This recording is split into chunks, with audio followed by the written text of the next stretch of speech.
Welcome to the program today. Ted Williams with you, inviting you to stay with us as we discuss a very important topic. Some may say it's controversial, but we're not going to discuss pros and cons. We're going to discuss how it affects you today and maybe give you some information so you can make your own decision on some of these things. What we're going to discuss is the Affordable Health Care Act, also known as Obamacare. And I'm sure you've heard about it, but do you know how it affects you? What are your choices? Why do you need it? Do you need it? Those kind of things. Our guest today, Chad Webb, is with the Diabetes Coalition, and Sister Janet Petersworth is with Our Children, Our Future campaign. We want to welcome both of you to our program today. Thank you. And, good to be here. You know, what is Obamacare or the Affordable Care Health Act? Well, the Affordable Care Act is a new legislation. Actually, when I say new, it dates back to 2010, but its focus is preventative health care, so that in 2010 we were able to take advantage of a lot of the prevention kinds of tests and diagnosis that we could do. And then just recently, this particular, in 2013, we got into the health insurance part of that. But the Affordable Care Act has been around for a while and it's done a lot of good things so far. Does it cost a lot of money to sign up for something like that? No, it doesn't cost anything to sign up. Oh. However, depending on your income and depending on the type of insurance you want, you do have to pay, as you would for any insurance, a premium and some out-of-pocket expenses. Okay, so if people are offered this and they choose not to take that or another health care insurance, are they fined? Yeah. The system initially is going to assess about a $95 penalty, but that would be assessed in their 2014 tax return. So it wouldn't be this year, it would be when you were filing your tax returns about this time in 2015. Now that initial amount of $95 or 1% of your income, whichever is greater, increases year by year until it reaches a sum about around $600. While we're on that topic, a lot of people are probably asking the question, you know, if I'm healthy, I eat good, I exercise, diet, say my prayers, take my vitamins, do I really need to pay money to buy health care if I don't qualify for the free part? Well, yeah, you can do all those things, but who knows whenever you're going to find yourself sick. Sickness is kind of random. Accidents are kind of random. So just like you have fire insurance and you hope your house is never going to burn down, we have medical insurance. It's just exactly what it is. It's to ensure that when we need it, the money is there.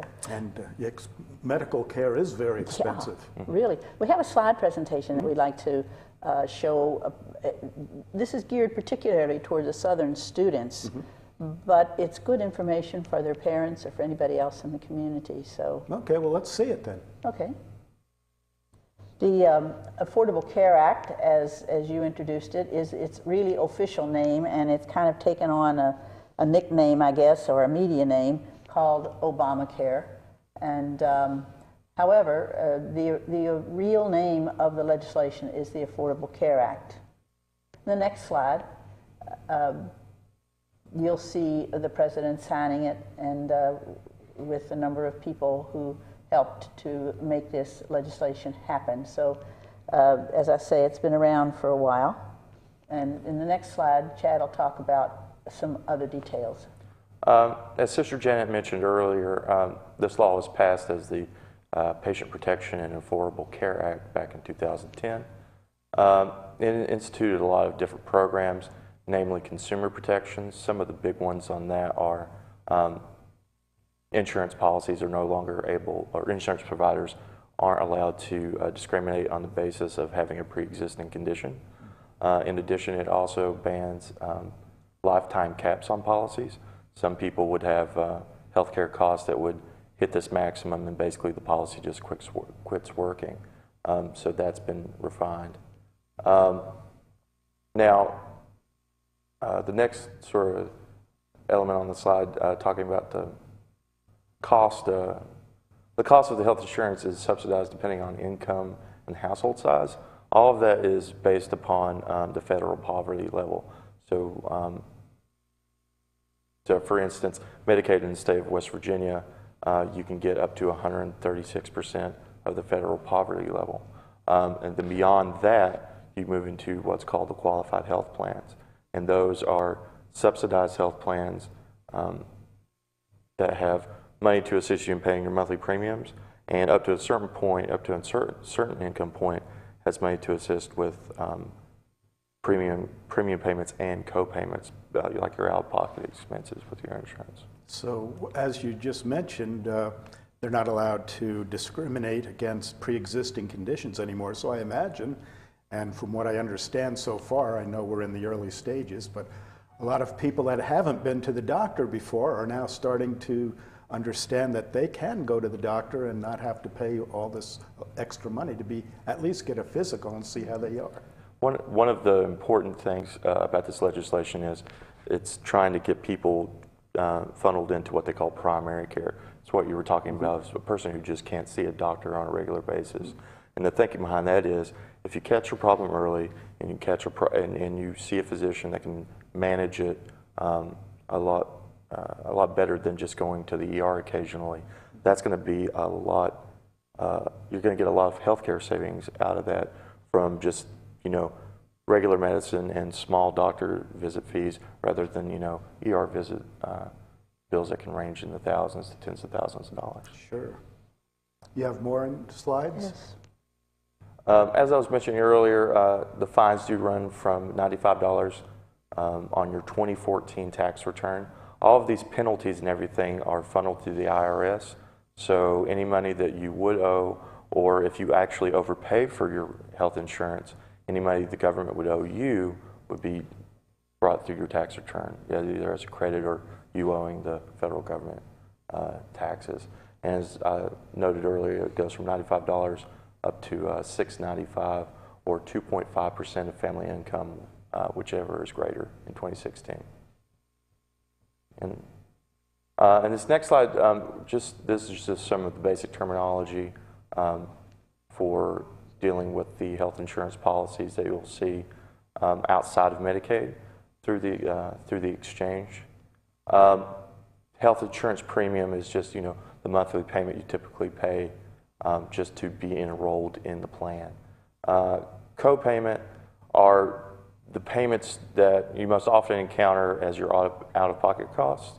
That is, the $5, $10, $15 you have to pay when you visit a doctor, or the $5, $7, $20 you have to pay for a prescription when you pick up a prescription or something like that, or costs associated with various lab tests. Your deductible is the amount of money that you have to pay typically before the insurance coverage starts. They start, covering the cost. And that can range anywhere from $100 to several $1,000s, depending on which plan you select in the exchange. Mm-hmm.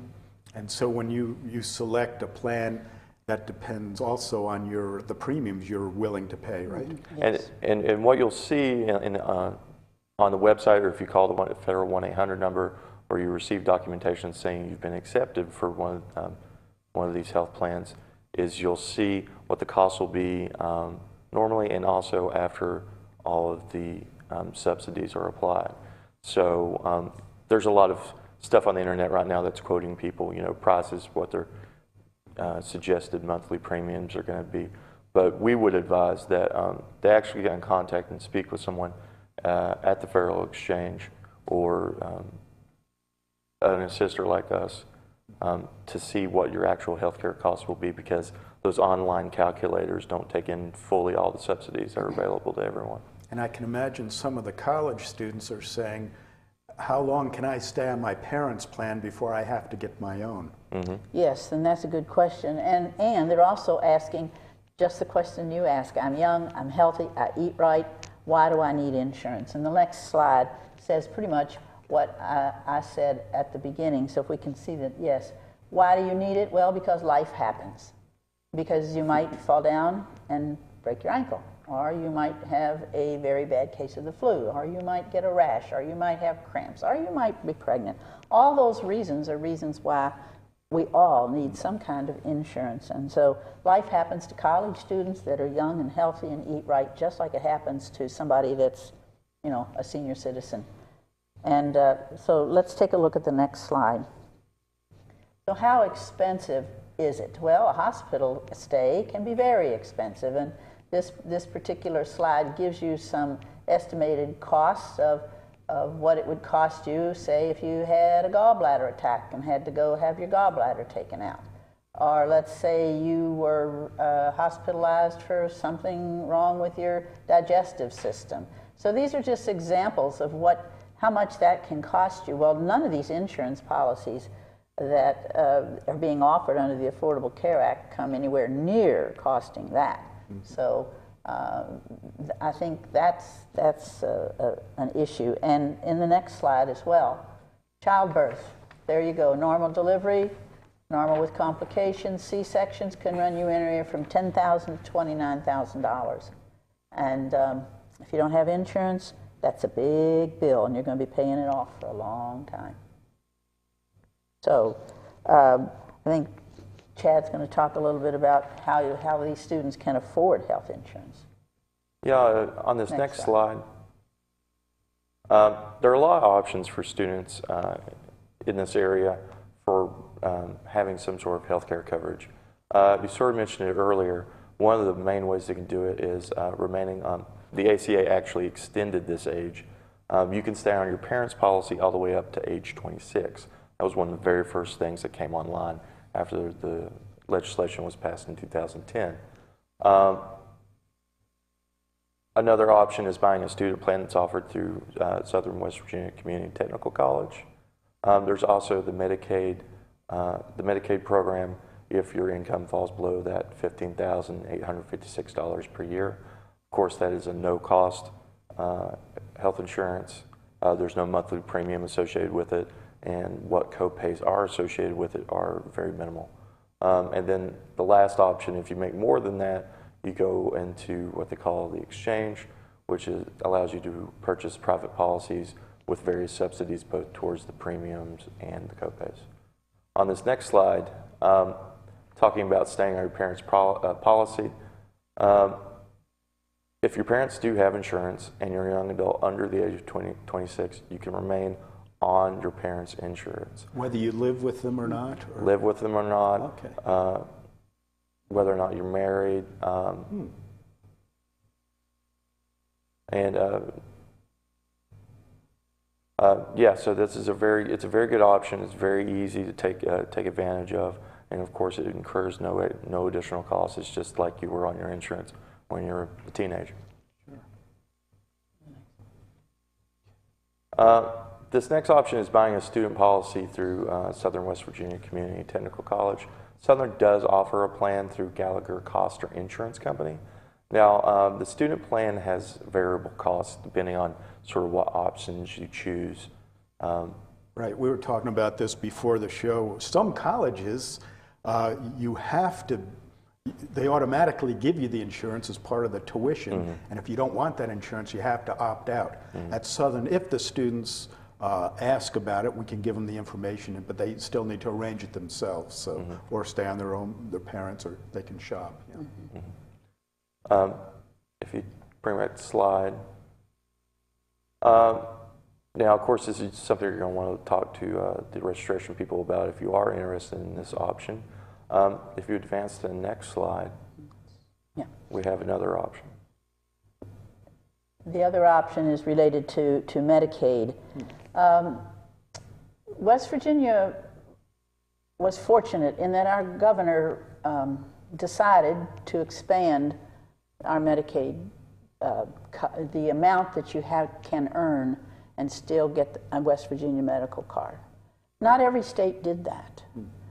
And I think that was a really, really good choice that he made. A West Virginia medical card has, if you qualify, if you're an individual and you make less than $15,856 annually, or $1,321 a month. If you qualify, that is health insurance coverage at no cost to you. There are some co-pays, out-of-pocket expense, but they're minimal. And this is excellent coverage.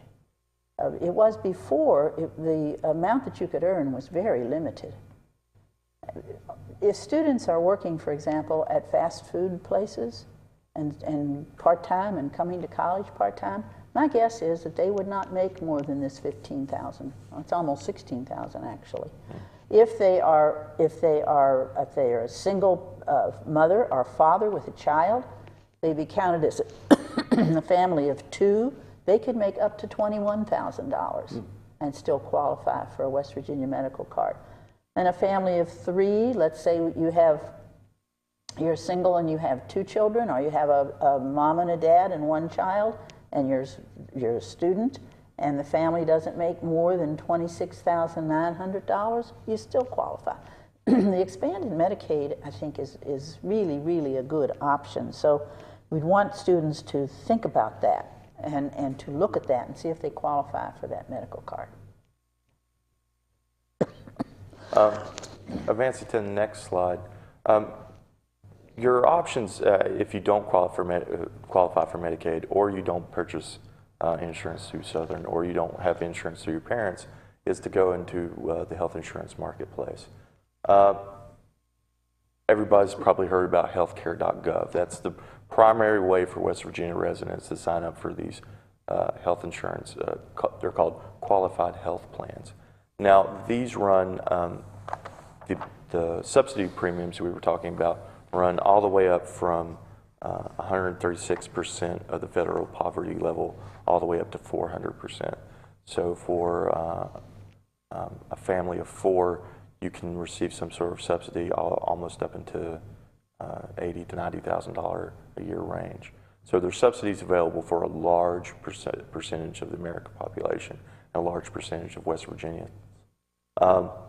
Now, the way that's going to work is it's a sliding scale. So as you make more income, you get less subsidy. But between 136% and the 200%, you get additional subsidies on top of just your premium subsidies.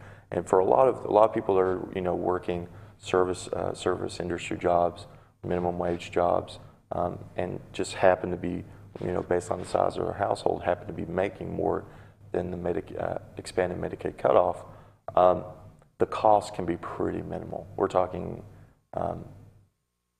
between $30, $40 a month, up to $90 a month. And of course, that's depending on the size of your household, where you live in West Virginia, and also how much you make. So it's a really good set of options. And as we mentioned at the top of the program, one of the messages that you're trying to get out is that you have to have some kind of insurance, or you're going to be fined. Mm-hmm. Yeah, some kind of health insurance that qualifies. You can't just have anything. That is correct. Has to meet the essential requirements of the Affordable Care Act. Okay. Yeah. And that's what you're saying is listed here on this website?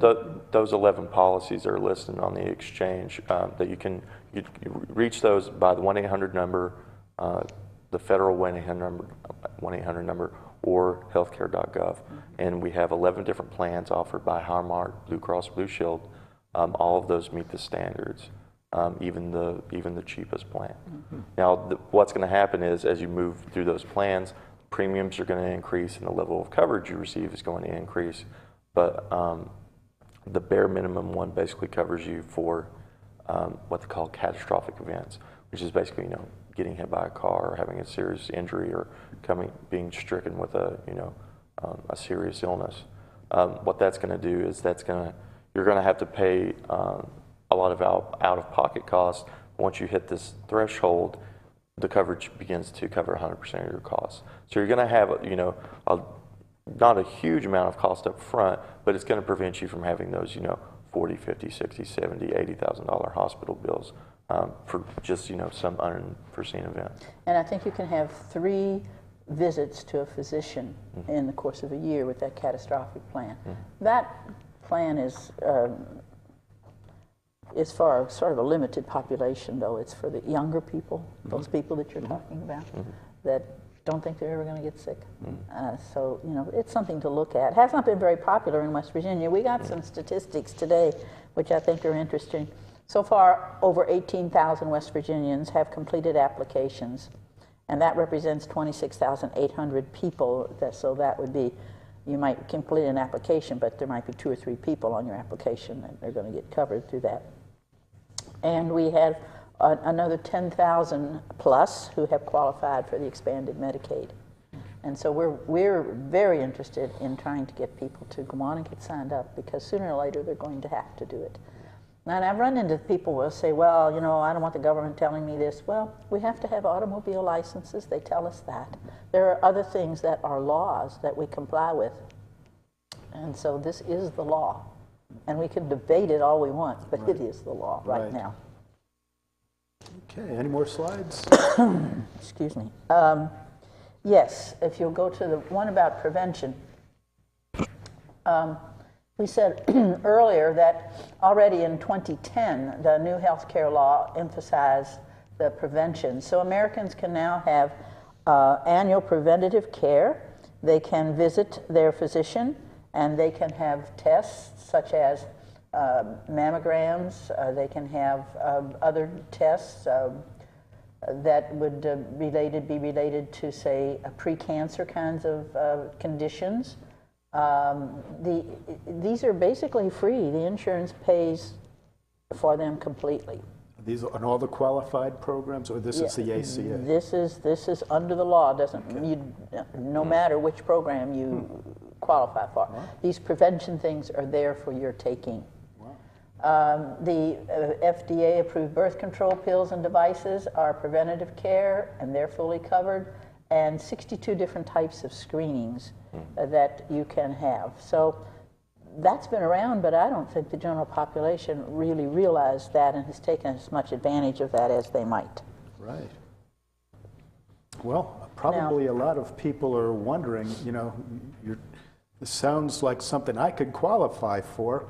How do I get involved in something like this? I need help. Is that where you come in? That's where we come in, and that's where the website comes in, and that's where the 800 number comes in. All of those things that Chad has been referring to, the healthcare.gov. I did not bring the 800 number with me, but we can give it to you. Yeah, there are people in all communities around West Virginia like us who are here to assist people. And we will be assisting students who want to sign up for this at the end of the month here on the Williamson campus. I believe it's the 28th of January, and the Logan campus on the 29th.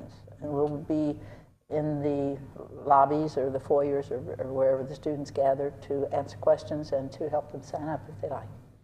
And before that date or after that date, they have questions, or they might have 1 or 2 questions if they need help. How can they contact the last slide that we have, that is talking about consumer protection. You can't charge women more than men now, and you can't refuse to sell a policy to a sick person. These are some of the pieces of the law that we've already referred to. But if you go to the well, hello, that's, if you've got any questions, go to the next slide after the little dog, and there are our contacts. Chad? I can be reached at the Diabetes Coalition. The number there is 304-235-3400. And I can be reached with Our Children, Our Future at 304-393-1481. So we'll also be scheduling different educational events around the area. We have presentations to sort of go through this same information to people who might want to know more or have a face-to-face conversation about it. And we'll also be having different sign-up events in the community, not just in Mingo County, but the surrounding counties. Yes, and both of the hospitals, ARH and Memorial, both have people who are qualified, who work at their hospital, who are also available for consultation or to help them sign up. And we have an in-person assister at the DHHR office that I mentioned earlier, and that's Keith Blankenship, and he can be reached through the DHHR office. Okay. Do most hospitals have someone that would qualify? Yes, and So- health clinics, yes. Health clinics and, okay, and DHHR branches Yes, around? yes. If they don't have a navigator on site, they can get you in contact They with can get you someone. in contact with someone. Okay, great. Well, we appreciate you coming and getting this message out. I'm sure a lot of us learned a lot about this. We hear a lot about it, but we really don't know the nuts and bolts, and that's what you're sharing with us. And for those who have just tuned in, you can contact either Chad or Sister Janet or one of these phone numbers or websites to get more information about it. And we really appreciate you coming and spreading the message for us. Well, thank you for Thanks this for having us. opportunity. And we want to thank you for watching and invite you to join us again on our next program.